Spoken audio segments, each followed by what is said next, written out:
Pelo sinal de Santa Cruz, livrai-nos Deus Nosso Senhor dos nossos inimigos, em nome do Pai, do Filho e do Espírito Santo. Amém. Meu Senhor e meu Deus, creio firmemente que estás aqui, que me vês, que me ouves. Adoro-te com profunda reverência. Peço-te perdão dos meus pecados e graça para fazer com fruto este tempo de oração.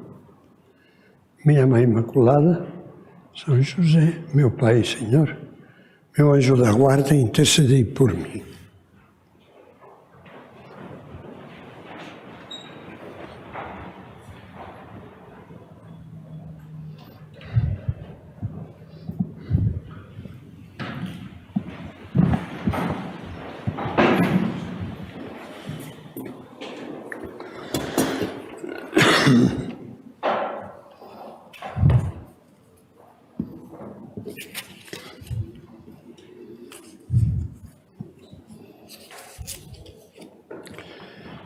Em meados do século IV, no ano 300 e tal,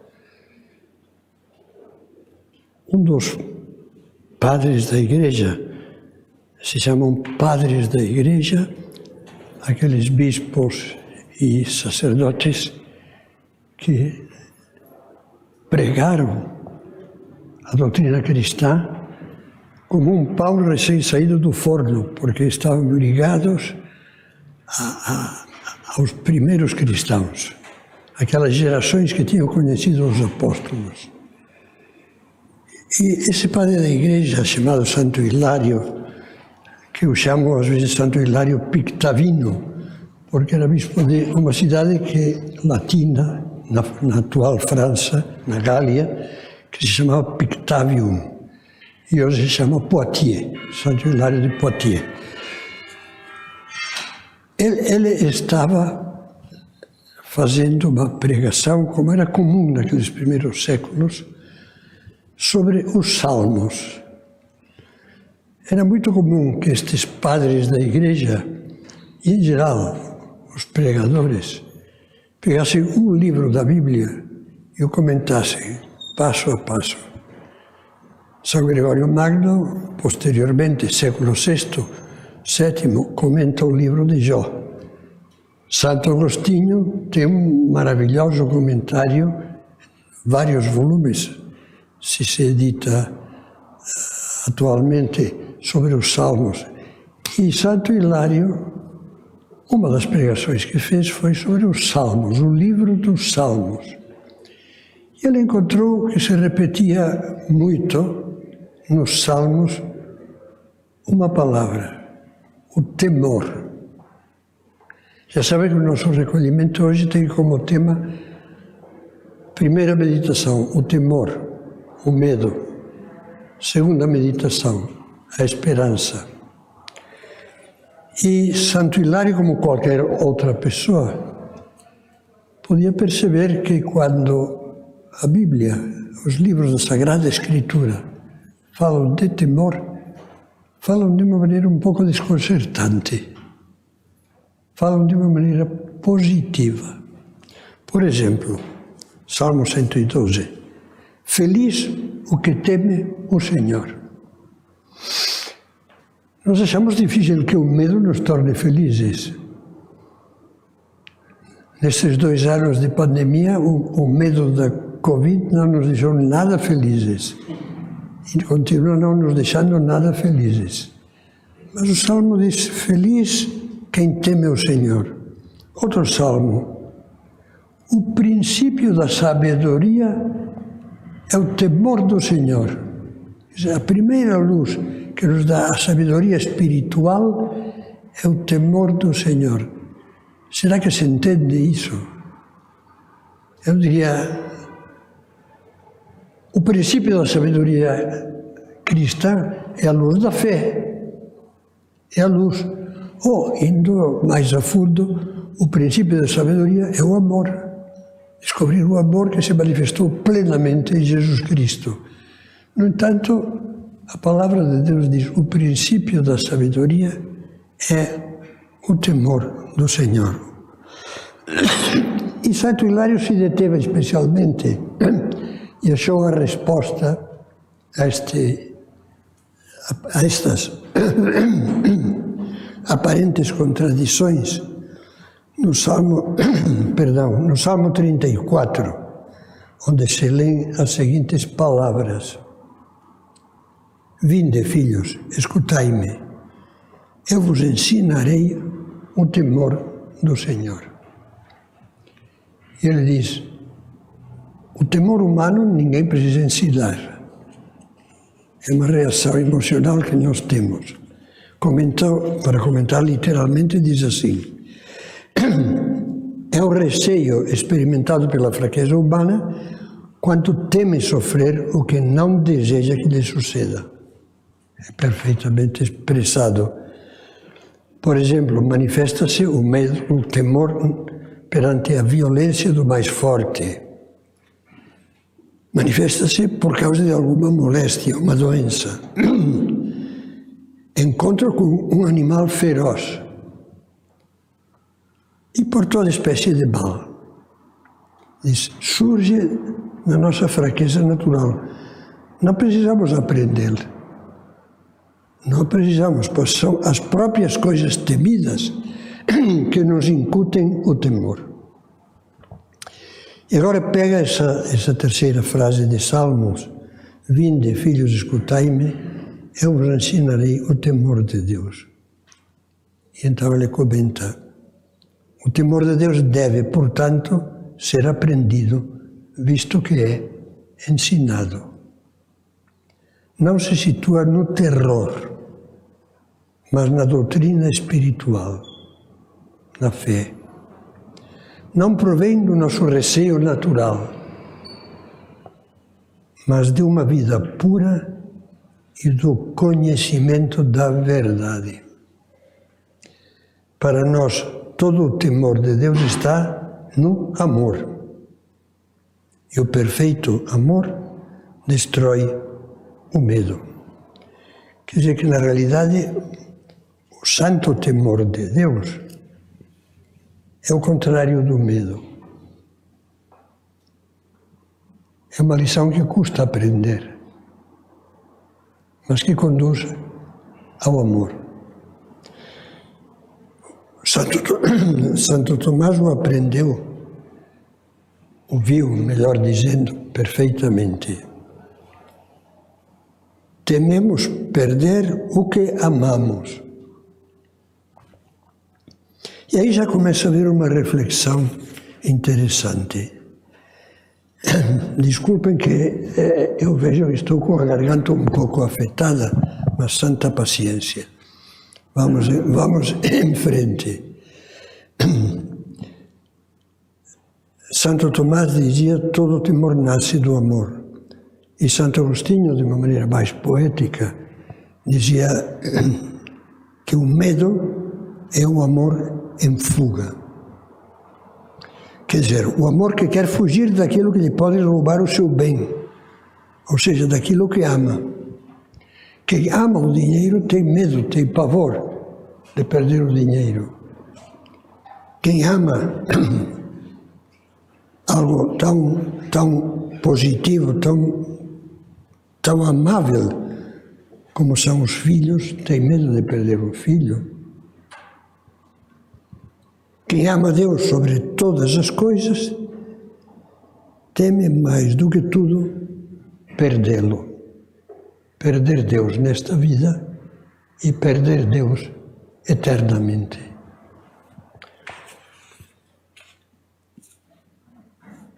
São Bernardo dizia uma coisa muito parecida, que o nosso coração, nós vemos claro o que há dentro do nosso coração, perguntando-nos o que eu amo, o que eu temo, porque aí estão os nossos valores. Se temo perder posição, se temo perder prestígio, se temo perder vaidades, se temo perder coisas externas, do modo natural, é lógico ter receio de perder essas coisas, que dão segurança à vida. Mas espiritualmente, eu convidaria os pais a meditarem um pouco. Eles têm receio, têm medo de que o filho ou a filha não se virem na vida e não ganhem o suficiente para viver e constituir uma família, se não estudam, se não se preparam bem. Mas esse medo de que os filhos depois não se sustentem na vida, fiquem como que perdidos no aspecto material, não tem a sua correspondência no medo de perder os maiores valores, os valores espirituais. Esse mesmo pai que teme, pouco lhe importa que o filho perca a graça de Deus e possa ter um acidente na rua e morrer em estado de pecado mortal e perder-se para sempre. Para sempre. Pouco se importa, muitas vezes, em que o filho tenha formação. Pouco se importa, muitas vezes, em que descubra o valor da confissão para estar na graça de Deus, para viver e morrer na graça de Deus. Muito obrigado, Luís. Aqui temos um grande, como se chama a tua especialidade? Geriatra, exato. Sim. Dá de beber aqui, tem que ser. Muito bom. Ele nos cuida muito bem. Mas, continuando com o que estávamos dizendo, vamos ler umas palavras de Cristo agora, que se encontram no Evangelho de São Lucas. Jesus está com os apóstolos e lhes diz: meus amigos, eu vos digo, não tenhais medo dos que matam o corpo e depois disso nada mais podem fazer. Vou mostrar-vos a quem deveis temer. Temei aquele que depois de matar tem o poder de lançar no inferno. Sim, eu vos digo, a este temei. Temei o que pode perder a vossa alma e a vossa eternidade. Mas logo a seguir, Jesus diz umas palavras que nos tocam o coração. Não se vendem 5 pardais por 2 asses, 2 tostões. E, no entanto, nenhum deles é esquecido diante de Deus. Até mesmo os cabelos da vossa cabeça estão todos contados. Eu sempre comento aqui que eu dou pouco trabalho a Deus. Até mesmo os cabelos da vossa cabeça estão todos contados. Não tenhais medo, pois valeis mais do que muitos pardais. Deus disse, temei, mas temei certo, mas não tenhais medo. Se procurais estar unidos a Deus, unidos ao vosso Pai que está nos céus. Agora, muitas vezes, realmente esse temor de se perder eternamente foi, para uma série de almas, o princípio da sabedoria. Por exemplo, pessoas totalmente descuidadas da sua vida cristã, da sua vida espiritual, que numa viagem aérea estiveram quase a 1 milímetro de ter um desastre. E viram que se aproximava e ficaram apavoradas. Olha, nestes casos, eu acho lógico, num avião que está ardendo, que está com a asa cheia de fogo, as pessoas se ouvem em voz alta, meu Deus, as pessoas rezam. Meu Deus, perdão, meu Deus, meu Deus. As pessoas se lembram de Deus.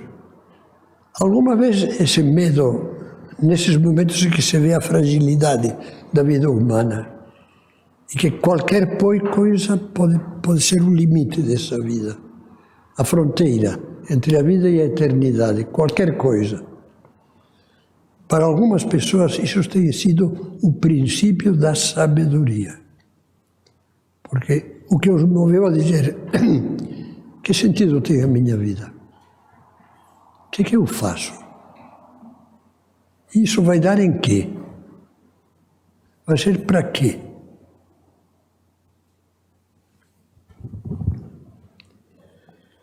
Esse é um tipo de temor certo. É interessante, eu gosto de citar, talvez alguns dos que estão aqui já me tenham ouvido comentar este fato histórico. O rei São Luís da França tinha como chefe do seu exército, marechal, vamos dizer, se chamava, na linguagem da época, o senescal da Champagne, da região da Champagne, na França. E era o chefe dos seus exércitos. E esse senescal se chamava Joinville. Tinha o mesmo nome, mas não tem nada a ver com a cidade de Joinville, pronunciada em português. Joinville. E um dia, com a confiança que ele tinha com esse seu general em chefe, São Luís disse a Joinville que preferia 100 vezes ficar leproso antes que cometer um só pecado mortal. E Joinville, com a sua absoluta cara de pau, retrucou dizendo que preferia cometer 100 pecados mortais a ficar leproso. E São Luís ficou aflito. Esse homem pensa assim. E não dormiu naquela noite. E no dia seguinte mandou chamar o seu general em chefe e lhe diz muito mansamente: Joinville, a lepra acaba quando morre o corpo, mas o pecado mortal pode acompanhar a alma no inferno por toda a eternidade. Vocês veem que Jesus alerta, como líamos nesse texto de São Lucas, não ter medo dos que matam o corpo, mas dos que matam a alma, mas ao mesmo tempo nos infunde confiança. E veremos melhor isso na segunda meditação. Não tenhais medo. Vosso Pai cuida, valeis mais do que muitos pássaros. Mas nós podemos não deixar-nos cuidar por Deus. Nós podemos não corresponder à graça de Deus. Há outro aspecto do bom temor de Deus. É o temor que teve Nossa Senhora e o que tiveram os pastores de Belém quando lhes foi anunciado por um anjo o nascimento de Cristo. O anjo Gabriel aparece a Nossa Senhora e diz: Ave, cheia de graça, o Senhor é contigo. Bendita és tu entre as mulheres. O Evangelho diz que Maria ficou perturbada com essas palavras. E o anjo a tranquilizou: não temas, Maria. Achaste graça diante de Deus. Os pastores estavam tranquilamente apacentando o rebanho nas vigílias da noite, como diz o Evangelho, quando de súbito foram envolvidos por uma grande luz. Daqui a não muito tempo meditaremos isto no Natal. E se ouvia a voz da parte de Deus que dizia: hoje na cidade uma notícia, dou-vos uma notícia de grande alegria, hoje na cidade de Davi, Belém, vos nasceu para vós um Salvador, que é o Cristo Senhor. E o Evangelho diz que ficaram apavorados, envoltos naquela luz lá no meio da noite e ouvindo as vozes, umas vozes sobrenaturais, ficaram cheios de pavor. E também, ele diz o anjo: não temais. Quer dizer, é constante na Bíblia que as manifestações de Deus provocam um tipo de temor, que podemos chamar o temor santo da pobre criatura, não medo, mas o temor, o respeito santo da pobre criatura diante da grandeza, da bondade e da beleza de Deus. Esse temor tem um nome, adoração. E esse temor também é santo. E nos faz muita falta, muita, saber adorar a Deus. Um grande teólogo, ítalo-germânico, ítalo-alemão, mas que fez toda a vida na Alemanha, escreveu em alemão, foi professor da Universidade Alemã, Romano Guardini, dizia, e eu concordo com o que ele diz, não há nada mais urgente para o homem do que aprender a inclinar todo o seu ser interior diante de Deus e dar-lhe lugar dentro de si, para que Ele venha e reine, porque é digno de fazê-lo. Pensar que Deus é digno de adoração, infinitamente digno, porque é aquele que é, e adorá-lo realmente no íntimo de nós é um ato grande e santo, que purifica profundamente o espírito. Esse sentido de adoração decaiu muito neste século e já no final do século passado.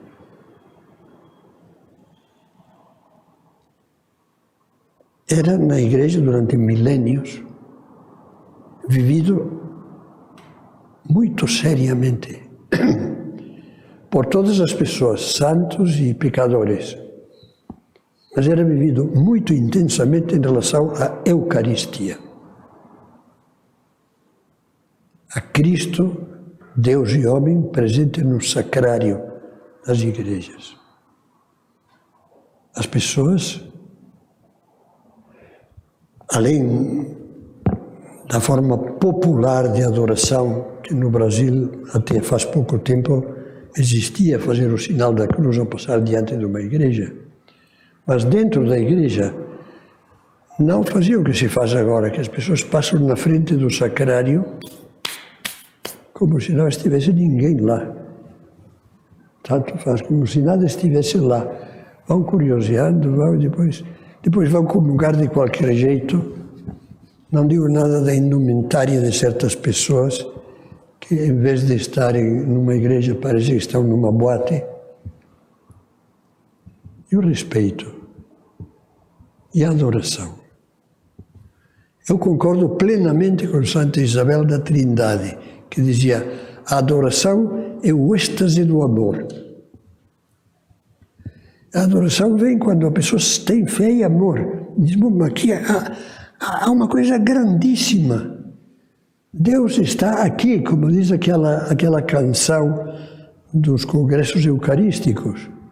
Deus está aqui. Vinde, adoremos. Não deixemos que se perca esse sentido de adoração. Procuremos vivê-lo, porque isso moverá outros a vivê-lo também. E esse sentido de adoração também se manifestará, como é lógico, na preparação espiritual para receber Deus, o corpo de Deus, como se diz, na comunhão. Olha, na tradição luso-brasileira, há coisas de uma fé cristã, católica, que eu acho admiráveis. E, por exemplo, o Corpus Christi, que todo mundo, se não me engano, se chama a festa do Corpus Christi, do corpo de Cristo. Em Portugal, e acho que também no Brasil, se chama a festa do corpo de Deus. Deus encarnado, Deus feito homem. Como é maravilhoso essa expressão de fé. Agora, que não sejam palavras que saem da boca como simples ar. Que sejam palavras que saem do coração E quando estivermos para comungar, é o corpo de Deus. Eu sou digno. Não, nunca somos dignos. Mas temos a igreja que nos pega pela mão desde o tempo de São Paulo, já na carta aos Coríntios, que São Paulo diz que aquele que comunga indignamente come e bebe a sua própria condenação. Quer dizer, comungar dignamente, se há memória de algum pecado grave, não se trata de ter escrúpulo, porque também Deus nos diz que o justo cai 7 vezes por dia. Que temos falhas constantes, mas há algumas que são mais graves. Às vezes, uma pessoa humilhou outra e injuriou outra pessoa de uma maneira tão terrível que é uma falta grave. Outras vezes, em família, quer dizer, e as infidelidades não são graves. Não comungar sem confessar.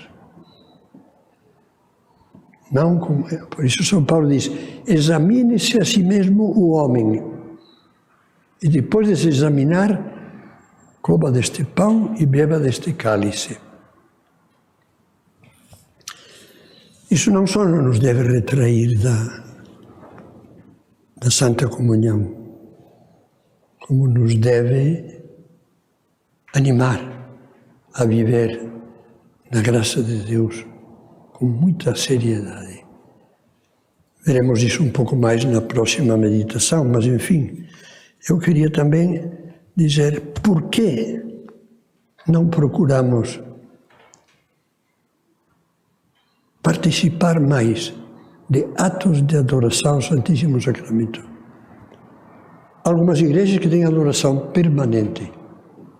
Hoje em dia, graças a Deus, depois de um lapso de uns 40 anos de muita confusão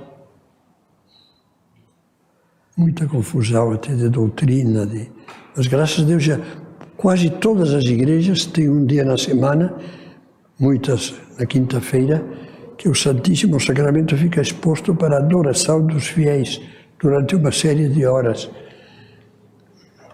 Aproveitemos isso.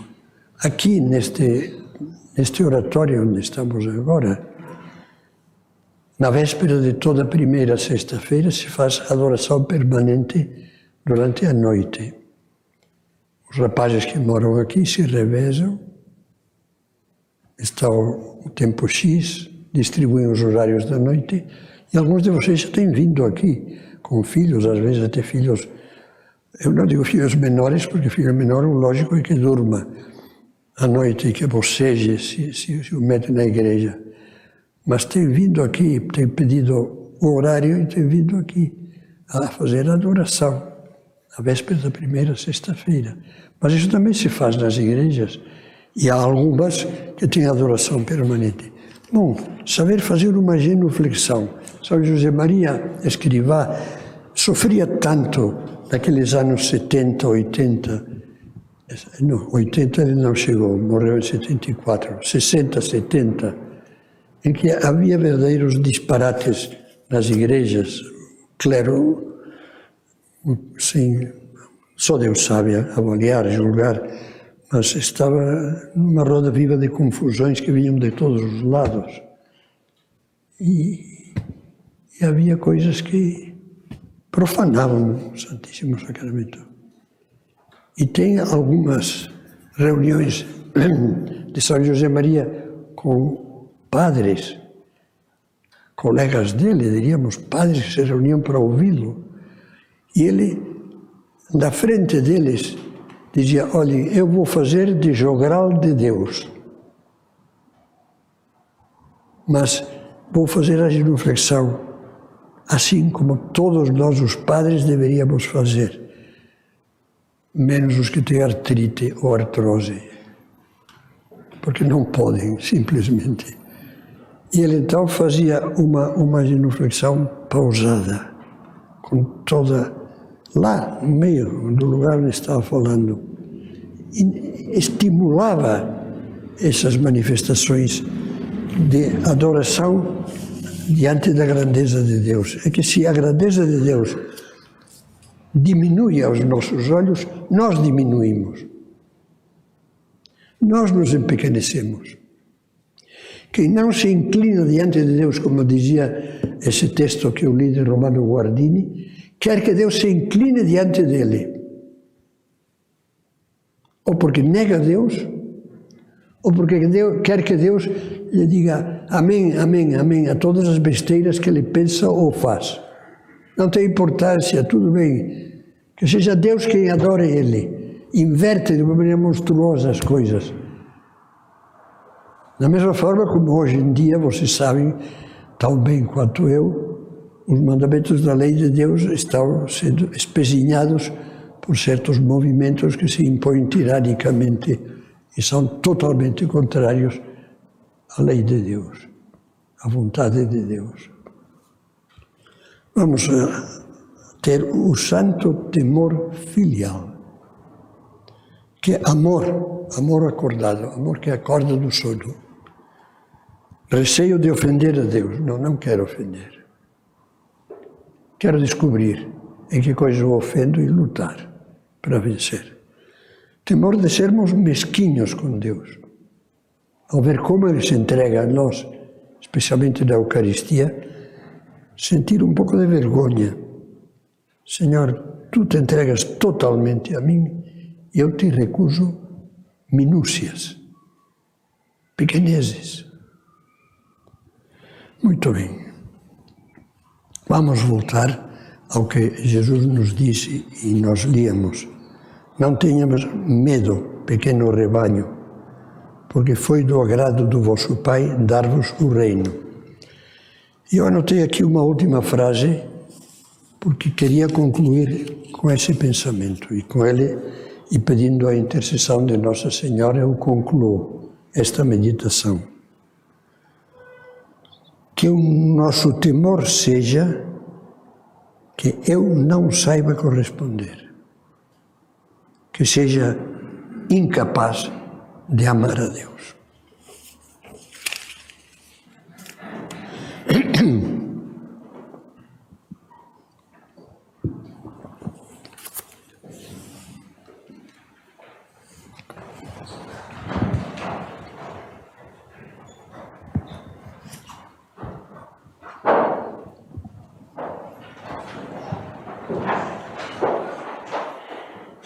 Dou-te graças, meu Deus, pelos meus propósitos, afetos e inspirações que me comunicaste nesta meditação. Peço-te ajuda para os pôr em prática. Minha Mãe Imaculada, São José, meu Pai e Senhor, meu anjo da guarda, intercedei por mim.